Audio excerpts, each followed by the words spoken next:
자, 오늘 계속해서 기독교와 사회 질서 이어서 오늘의 제목은 문재인 독재 정권에 대한 기독교의 대응, 이걸 좀 하겠어요. 여러분, 로마의 카이사르가 왜 죽었습니까? 로마의 그 시저가 왜 죽었어요? 왜? 그 가장 원인이 뭡니까? 시저가 죽은 이유는 하나예요. 당시의 원로인들이 볼 때 시저가 저게 갑자기 영원히 독재할 것 같아, 황제가 될 것 같으니까 그래서 원로원에서 제거한 거예요. 그거 하나예요, 그거 하나. 그러니까 브루터스 그 유명한 이야기 있죠. 그러니까 자 보십시오, 여러분 그 시저의 그 시오노 나나미의 그 로마인 이야기는 꼭 좀 읽어보세요. 물론 시오노 나나미의 주관적인 관점이 있긴 한데, 그래도 내가 볼 때는 그게 가장 광범위하고 대중적으로도 그러면서도 치밀한 자료에 의해서 잘 써졌다고 나는 생각해요. 그 시오노 나나미의 로마인 이야기. 15권이죠, 지금, 전부 다. 난 그거를 초기부터 다 읽었는데, 진짜, 굉장히 참, 아주, 그 책을 잘 읽었다는 생각이 드는 책들이 책들이에요. 거기 보면 나오지만은, 시저가 이제 로마는 물론 공화정이란 말이에요. 공화정이 뭡니까? 쉽게 얘기하면 독재자가 나올 수 없게 만든 거예요. 체제를. 원로원이 견제하고 로마는 어떤 독재자가 나와서 로마 제국을 통치하는 그 자체를 로마 시민이나 원로원들이 싫어했다고요. 그래서 공화정이란 말이에요. 그런데 물론 이제 시저가 진짜 독재자가 되려고 했느냐 하지 않았느냐는 로마사를 연구하는 학자들마다 달라요. 근데 나는 시저가 독재자가 되려고 하지는 않았다는 생각을 하지만, 그러나 시저의 그 여러 행보를 보면은 진짜 자칫하면 저게 황제가 돼서 독재하려고 하는 것이 아니냐라는 의심을 줄만 하긴 했어요. 왜냐하면 워낙 권력이 진짜 시저가 그 당시 사실 황제 칭호만 없었지 황제나 다를 바 없었거든요.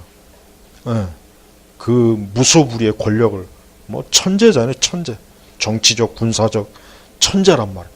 그러니까 원로원들이 가만히 보니까 자기 가만 뒀다가는 진짜 시저가 영구 독재를 할 수 있을 것 같으니까 미리 그냥 제거를 한 거예요. 그래서 시저가 암살을 당한 거예요.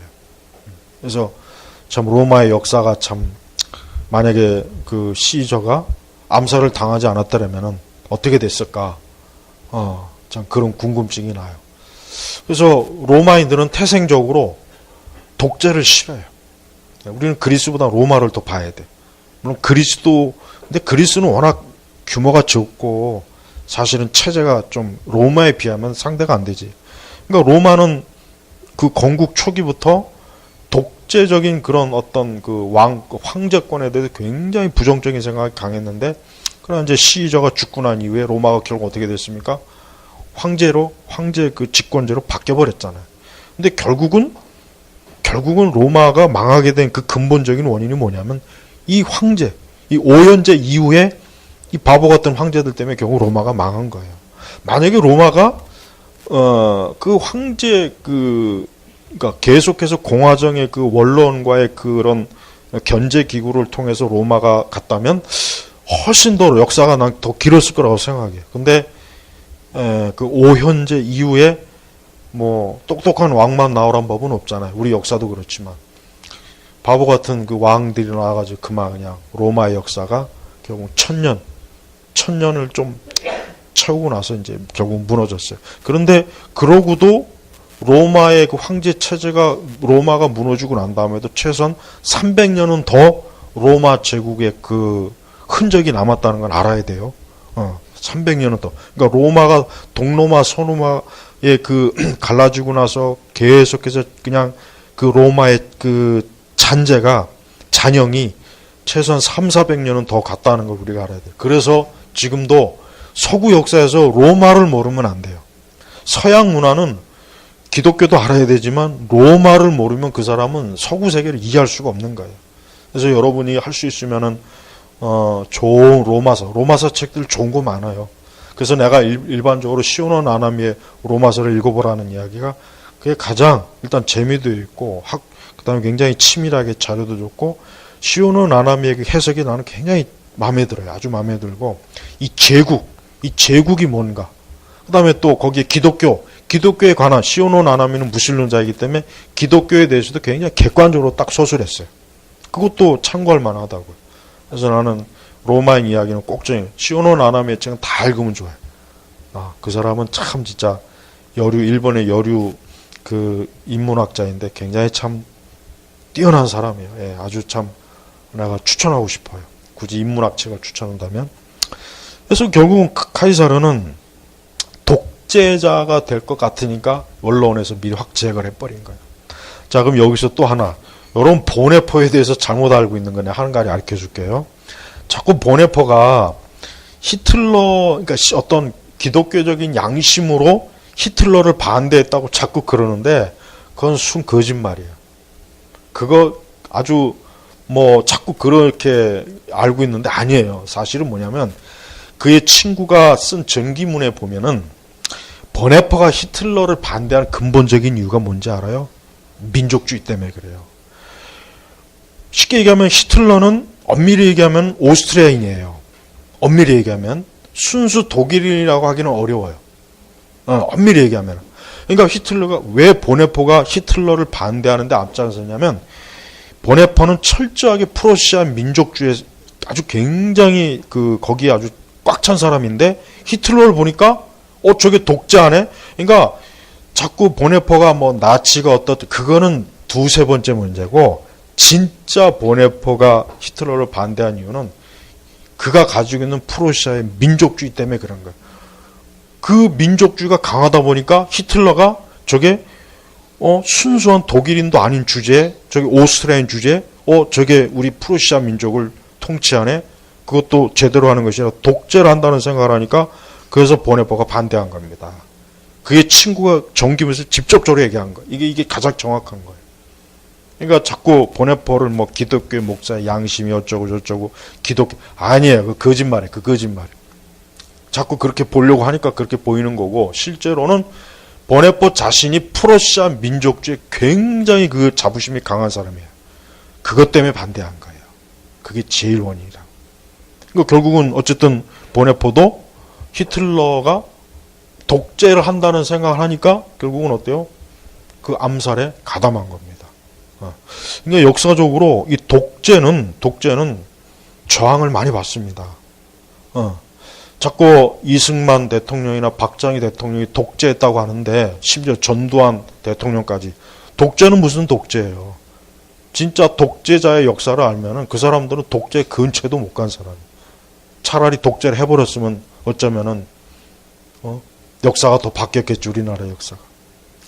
거기에 비해서 문재인은 어때요? 이건 독재입니다. 독재. 여러분도 아시지만 이건 인정해야 돼. 내가 오늘 이 강의 제목을 정한 이유는 교회가 진짜 비로소 독재 정권을 만났다는 걸 난 얘기하고 싶은 거예요. 이 문재인은 완전히 독재, 상권을 완전히 다 휘어잡고 있잖아요. 공수처 만들었죠. 그 다음에 청와대 감찰관 그거 자리 벌써 그거 안 세운 지 벌써 한 3년이 넘었어요. 그거 폐지한다 그러죠. 이게 독재예요, 독재. 옛날 로마 시대 때면은 문재인은 진짜 며칠 못 가서 암살당합니다. 언론들이 가만 안 둬요.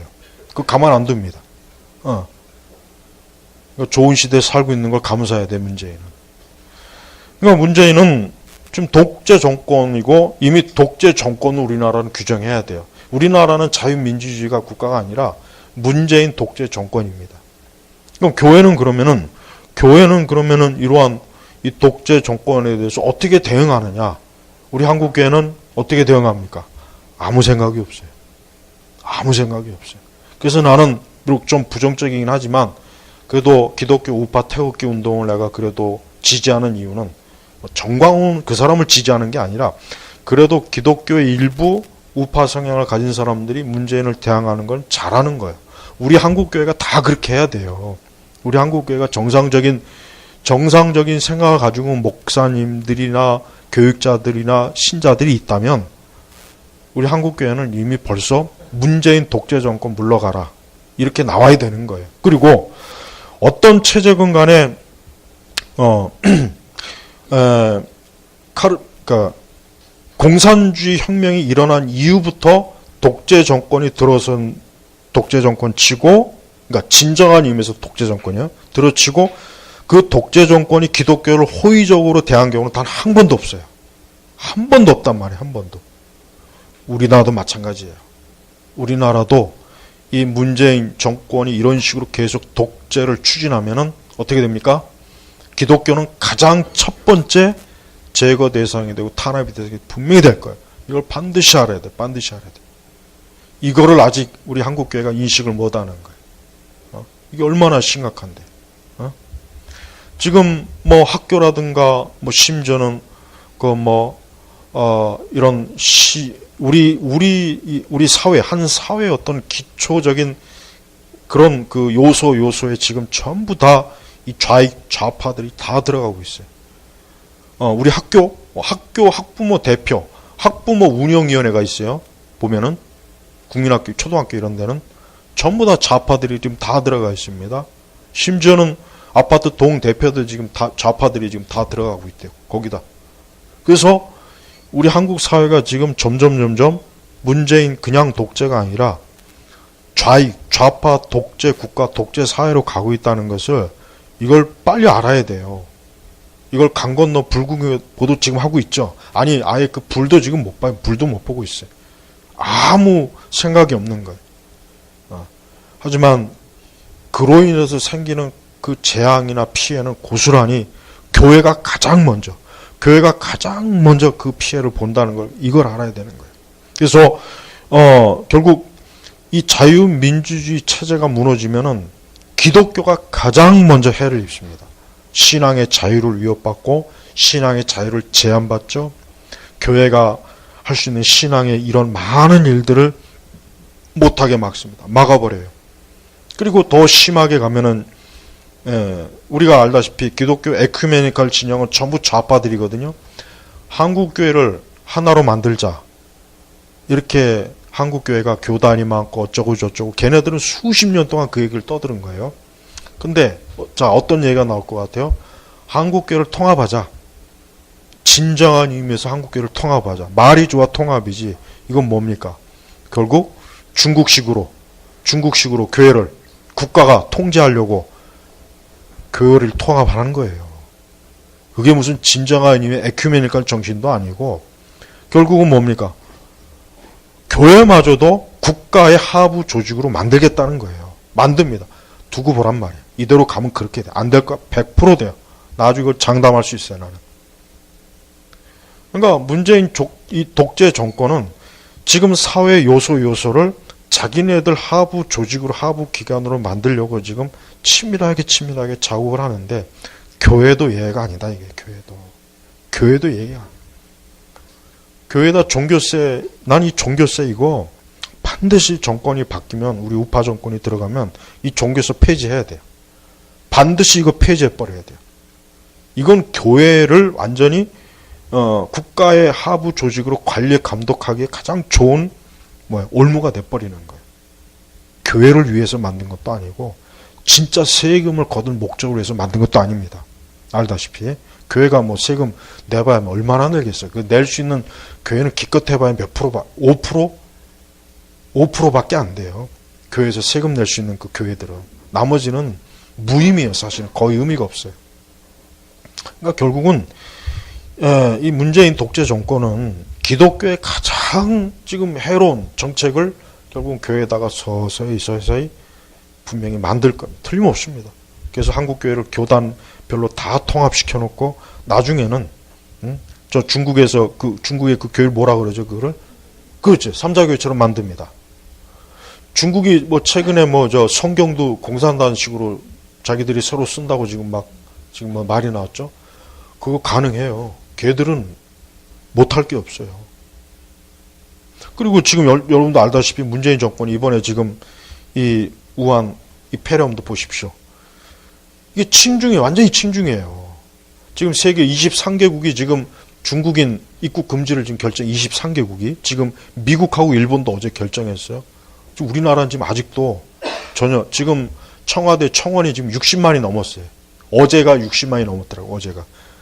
60만 정도 넘었으면은 이거는 어떤 정권이든지 이거는 그렇게 해야 되는 거예요. 이유가 없어. 안 그래?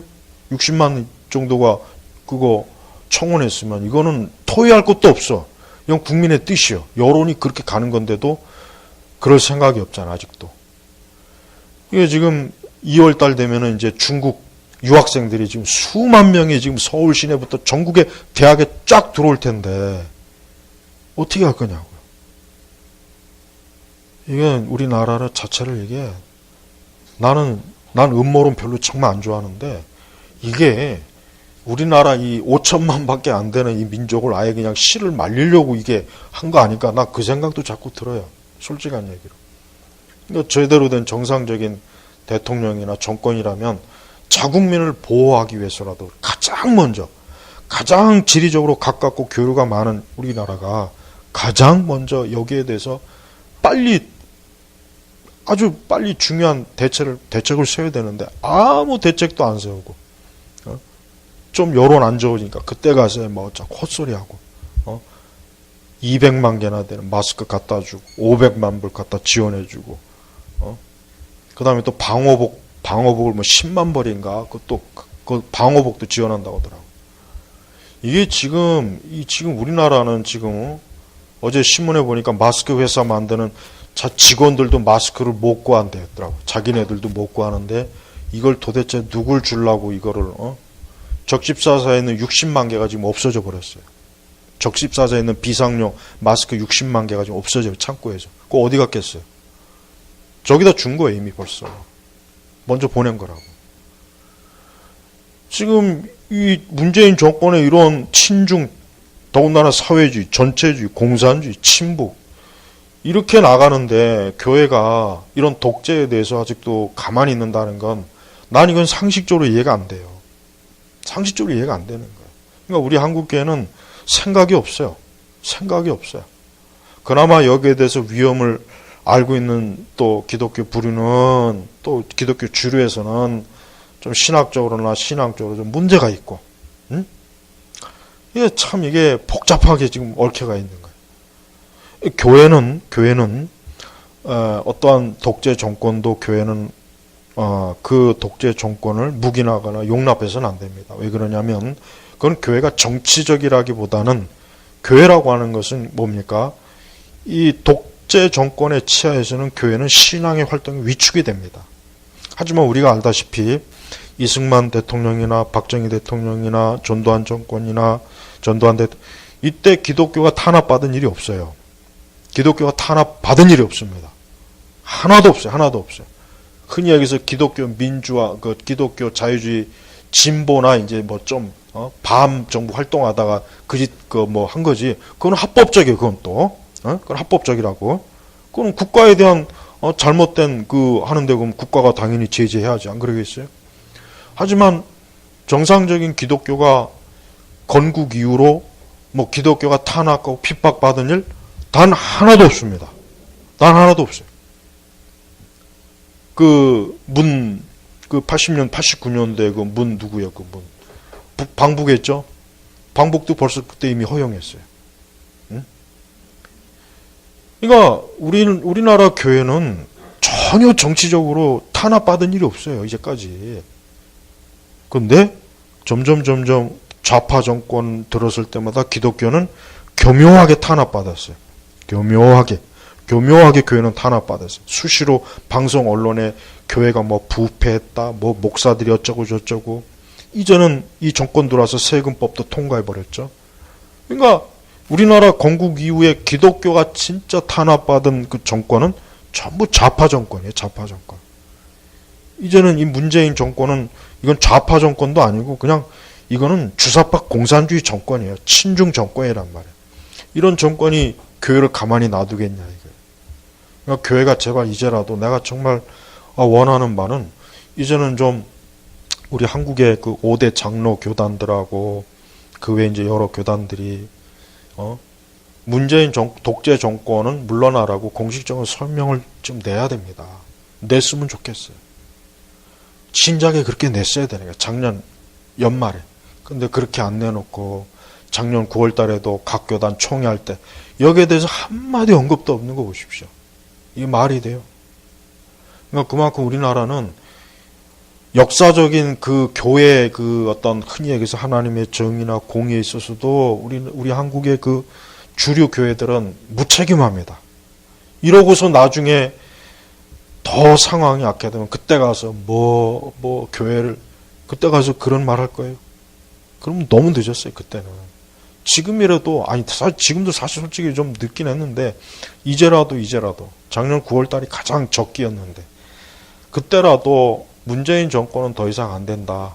그래서 이제 그나마도 좀 교계에서 지명도 있는 몇몇 목회자들이 문재인 정권 이건 나쁜 정권이고 잘못된 정권이라고 하는 것을 그래도 공개적으로 좀 얘기하는 시점인데 그 사람들이 욕을 지금 많이 먹더라고요. 좌파들이 아주 막 그냥 집요하게 공격하더라고요. 근데 지금 더 내가 안타까운 것은 우리 한국의 흔히 해서 대형 교회들이 아직도 침묵하고 있어요. 아직도 침묵하는 거예요. 난 이게 너무 잘못된 거라고. 그들이 무슨 약점이 잡혔는지 뭔지 그렇게 할 경우에 이제 이 문재인 독재 정권이 물론 다양한 방법으로 그런 교회들을 무너뜨리려고 하겠지만은 그래도 이제 이때쯤 됐으면은 다른 걸 다 떠나서 이러다간 한국교회가 신앙의 자유가 무너지겠구나. 신앙의 자유가 없어지겠구나. 위기가 오겠구나. 이 정도 되면 이제 판단이 서야 되는 거예요. 그것도 모른다면 그거는 진짜 그건 바보 아닌 이상은 진짜 뭐라고 해야 될지 모르겠어요. 그러니까 어느 시대나 독재는 교회하고 안 맞습니다. 안 맞아요. 예. 교회하고는 상극이에요. 예.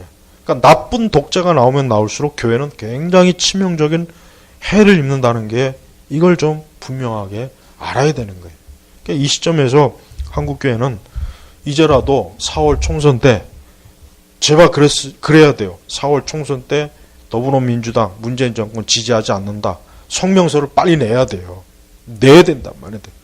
공수처 폐기 안 하고 이런 식으로 상권을 전부 다 장악해가지고 외교 파탄, 안보 파탄 이런 식으로 하는 이 정권에 대해서 더 이상 한국교회는 지지할 수 없다. 4월 총선 때 한국교회는 문재인 이 더불어민주당에 투표하지 않겠다. 이렇게 성명서를 내야 되는 시점이에요. 근데 과연 그렇게 될 수 있을지 내가 볼 때는 그렇게 안 할 것 같아요. 이제까지도 안 하는데 앞으로 하겠어요. 교회가 이 역사에 대한 인식에 이렇게 무슨 어려운 것도 아니고 무슨 대단히 무슨 혼란스러운 것도 아니고 이미 그동안 이 3년간의 이 문재인 정권을 보면은 이거는 아니구나. 이거는 정말 친북 친중 정권이구나. 이 대한민국을 위한 대한민국 국민을 위한 정권이 아니구나. 그 대한민국 안에 한국교회가 있어요. 그러면 고스란히 그 피해가 누구한테 옵니까? 우리 기독교인들, 우리 교회에 오는 거란 말이에요.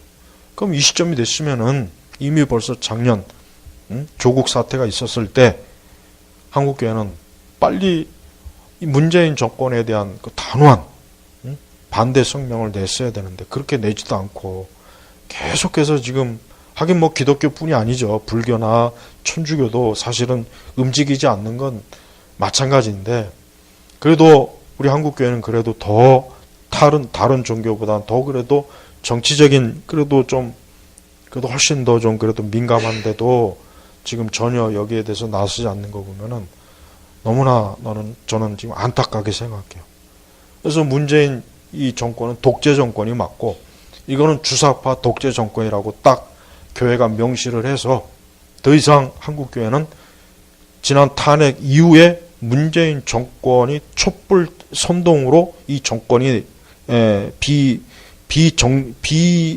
잘못된 그런 태생을 가진 뿌리가 잘못된 그런 정권으로 규정을 해서 이젠 교인들에게 우리 한국교회 교인들에게 이 문재인 정권을 지지하지 않는다는 것을 공식적으로 해야 돼요. 물론 교회 안에 일부 좌파들이나 아무것도 모르는 또 자칭 중도는 또 거기에 대해 의문을 제기하겠지만 그 사람들이 교회를 다 나가는 한이 있으라도 한번 털고 가야 돼요. 우리 한국교회는 내가 반드시 지적하고 싶은 거는 교회 안에 이 좌익들을 전부 다 이번 기회에 털고 가야 돼요. 그들이 목사든 누구든 간에 교회 안에서 좌파적 생각을 가지고 있는 사람들은 그 사람들은 교회에서 다 쫓아내야 돼. 이번 기회에. 얼마나 좋은 시기입니까? 예? 아직도 탄핵에 대해서 여전히 최순실이 어쩌고 뭐 박근혜 아직도 그거 믿는 사람이 있어요. 많아요. 문재인 정권은 독재 정권이에요. 이건 친북, 친중, 주사파 정권이에요. 그래서 교회는 반대합니다. 반대한다. 이런 성명서를 사실 내야 되는 거예요. 그게 진짜 하나님의 공의와 정의예요. 근데 여기에 대해서 눈을 감고 있으면 이게 어떻게 우리가 하나님의 정의니 공의니 어떻게 감히 우리가 교회에서 그걸 가르칠 수가 있습니까? 학생들에게, 청년들에게, 우리 교인들에게. 못 가르쳐요. 이런 일에 양심이 올바로 작동하지 않는데 어떻게 뻔뻔스럽게 하나님의 공의니 정의니 입을 그러는 걸 감히 떠올립니까? 좌파들의 아주 그 주 메시지가 거기긴 하지만 우리는 여러분들이 아셔야 될 것은 여러분들 뭐 다 잘 알죠. 우리 교회야 뭐 너무 잘 알죠. 각자. 이번에 만약에 4월 총선 때 더불어민주당이 만약에 총선에서 과반을 확보하거나 압승을 하거나 저들이 만약에 그렇게 되면은 우리 한국교회는 진짜 엄청난 어려운 그런 제약을 이제 받게 됩니다. 두고 오십시오. 저번에 심상정이가 뭐라 그랬어요? 심상정이가 한 말 보시죠. 심상정이가 그 양성평등인가 그 문제 가지고 교회에서 목회자가 이 부분에 대해서 반대적 설교를 하면은 심상정이가 뭐라 그랬습니까? 법으로 제재받겠죠. 뭐 감옥 가겠죠. 어떻게 그렇게 태연하게 아무렇지도 않게 그런 말을 해요. 그러니까 한국교회를 완전히 눈의 가시처럼 여기는 거예요. 쉽게 얘기하면 한국에 있는 모든 대한민국의 한국교회 목사들 전부가 다 그런 그 차별법으로 전부 다 감옥에 쳐놓고 싶은 거예요. 교회를 죽이고 싶어 하는 거란 말이에요. 그런 뭐 정의당이지 뭔지 아는 저 떨거지들이 저들하고 똑같은 더불어민주당도 마찬가지고. 나는 그런 말, 심상정이가 그런 말 했으면 한국교회가 들고 일어날 줄 알았는데 들고 일어나기는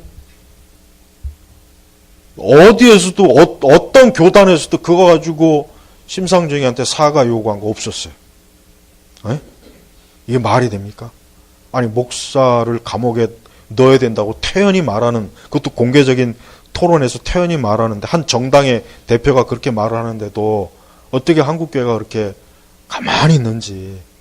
기독교 좌파들이야 뭐 걔들은 칠 것도 없으니까 말할 가치도 없고 자칭 보수 교단이라는데도 아무 말 없어.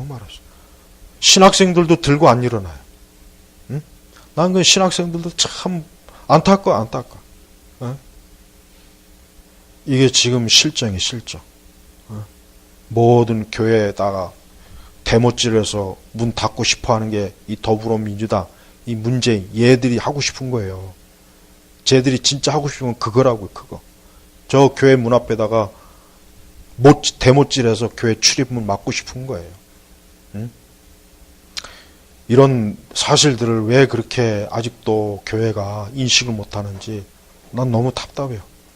도대체가 나라 꼴이 이 지경이 됐으면 교회는 그러고 보면은 3.1운동 때 그 독립운동에 나선 교회들은 우리 시대보다 훨씬 더 깨어있는 거예요. 훨씬 더. 뭔가 좀 아는 거 그래도 적어도. 근데 우리 시대는 나라가 지금 이렇게 주저앉는데도 불구하고 교회는 아무 생각 없이 물론 뭐 그냥 내가 아까 오전에도 얘기했지만 그 교회가 지금 이 우한 폐렴 때문에 어쨌든 그 교회가 예배를 못 드렸잖아요. 어쨌든 교인들이. 그러면은 결국 그 책임도 누구에게 있는 거예요? 국가에 있는 거예요. 국가가 제대로 방역 제대로 안 해가지고 이게 지금이야 이게 조금 아직 선명하지 않지만 시간이 가면 갈수록 여러분 기독교는 반드시 탄압받게 돼 있어요. 우리가 그걸 무서워서 지금 그런 얘기하는 게 아니라 엄연히 우리의 신앙의 자유를 위협하는데도 불구하고 그거를 우리가 합법적으로 정당하게 왜 아니오란 말을 안 하냐 이거예요. 왜? 아니오란 말은 해야죠, 우리가. 아니, 순교를 당하든 그거 괜찮아요. 그건 뭐 어때? 주를 위해서 그렇게 되면 되는 거지. 하지만 왜 교회가 가만히 앉아갖고 합법적으로 아니오라고 해야 되는데 왜 안 하냐, 안 하냐, 왜? 그러니까 문재인 이 주사파 독재 정권은 반드시 망해야 돼요. 반드시 무너져야 돼요. 그래야 교회도 신앙의 자유를 지키지. 안 그러면 이것들이 교회를 가장 벼르고 있어요, 지금도. 교회를 가장 벼르고 있단 말이에요, 교회를. 교회를 다 뺏어갖고, 자기네들이 다 이 재산 몰수, 다 교회를 그냥 아직, 한국 교회를 그냥 완전히 다 손을 보려고 저들이 지금 일을 가고 있단 말이에요. 그런데도 그걸 모르고 아직도 이렇게 태평한 지내고 있으니 너무 내가 답답해요. 기독교가 이 사회 질서에 대해서 어떤 공헌을 해야 됩니까? 이 사회가 정상적으로 돌아가는 일에 교회는 책임의식을 가지고 있어야 돼요. 예? 우리가 왜 사이비 이단을 왜 싫어합니까? 사이비 이단에는 결국은 인간의 기본적인 삶을 파괴하는 짓들을 많이 하잖아요. 걔들은 가정을 파괴하지, 젊은 애들이 공부 안 하고 그냥 그 중요한 시기를 그냥 온통 이단에 빠져갖고 인생을 허비하. 그런 짓 때문에 우리가 또 사이비 이단을 싫어하는 거 아니에요. 응? 그러면은 이 국가와 사회가 지금 비정상적으로 이건 너무 지금 심각하게 많이 나갔는데 불구하고 여기에 대해서 교회가 침묵을 하고 있다는 것 자체가 난 이해가 안 가요. 너무 이해가 안 가. 여기에 대해서 빨리 교회들이 말을 해야 돼. 목회자들은 말을 해야 돼요. 교단들은 제발 좀 이제라도 더 이상 문재인 이 독재 주사파 정권은 아니오라고는 성명서를 제발 내야 됩니다. 도대체 전국에 있는 신학교 교수들은 뭐 하고 있는지 모르겠어요. 하긴 신학교 교수들이 거의 대부분 좌판이 저들이 거기에 나서지도 않겠죠. 자, 우리 독재 정권에 대한 기독교의 대응은 어떤 이유를, 어떤 그 상황일지라도 교회는 반대해야 되는 게 그게 정상입니다. 우리나라는 건국 이후에 진짜 독재 정권이 들어왔습니다. 진짜 나쁜 의미의 독재 정권이 정말 들어왔어요. 이게 문재인 독재 정권. 이 정권에 대해서 교회가 계속해서 이대로 가면은 나중에 한국교회는 부끄러움을 당할 거예요. 틀림없이. 그때 한국교회가 뭐 했냐 그럴까? 뭐 했냐고. 그런 면에서 비록 불신자고 믿음이 없는 그나마도 이 시대를 훨씬 더 잘 깨달고 있는 저들이 우리보다는 더 지혜로운 겁니다. 나중에 그들에게 얼마나 우리 한국교회가 비난을 받을지 생각하면 부끄러운 거예요. 창피한 거예요. 그러니까 이제라도 좀 우리 한국교회는 이 문재인 독재 정권을 단호하게 반대한다는 이거를 제발 모든 교단들이 이걸 빨리 성명서를 내야 됩니다. 그래야 됩니다. 자꾸 이거 이대로 가면 안 돼요. 자, 기독교는 사회 질서를 파괴하는 것이라 바로 세워주고 올바른 방향을 제시하는 게 이게 기독교가 할 일이라는 거, 이걸 꼭 명심하길 바랍니다. 기도하겠습니다. 하나님 아버지 감사합니다. 우리가 살고 있는 지금 시대가 그 어느 때보다도 혼란스럽고 무질서하고 악한 자들이 권력을 가지고 온 영역을 지금 다 파괴하고 우리 기독교도 지금 무너뜨리고 있습니다. 아버지, 이러한 문재인 독재 정권, 이 주사파, 이 빨갱이 정권을 하루속히 무너뜨려 주시고 이 나라가 다시 새롭게 다시 건국되고 새롭게 다시 되어주시도록 그러한 은혜를 이 민족과 이 나라에 허락해 주시고 우리 한국교회는 제발 이 모든 일에 있어서 바르게 깨달아서 교회가 올바른 방향을 제시할 수 있는 그러한 지혜를 허락하여 주옵소서. 감사하며 예수님의 이름으로 기도 올렸습니다. 아멘.